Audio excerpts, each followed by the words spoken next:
Hi, I'm Brenda from the Avant Garden Shop, and welcome to another episode of The Garden Gate. Today I'm here with Walter Wehtje, who is an instructor and a biologist at Trent University, and we're going to talk a little bit about some of the different birds that we see in our backyards. And so, Walter, talk a little bit about what's common in our backyards and what's not so common. Right, because one of the things is we have a lot of our resident birds which stay around all year.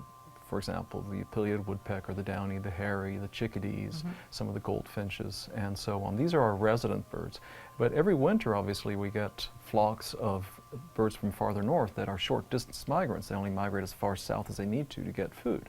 And this includes something like the evening grosbeaks and the tree sparrows and things like pine grosbeaks and Bohemian waxwings. Now, some of these birds, like the tree sparrows, always come down because they can't handle the snow. They feed mainly on the ground, so they're going to come farther south.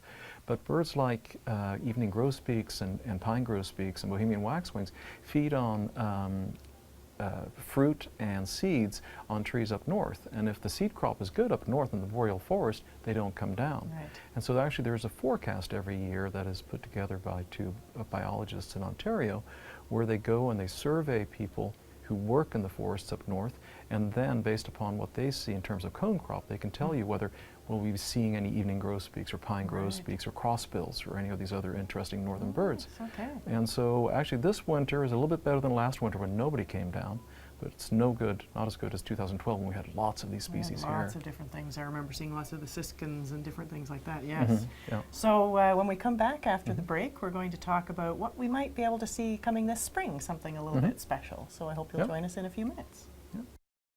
Welcome back to the Garden Gate.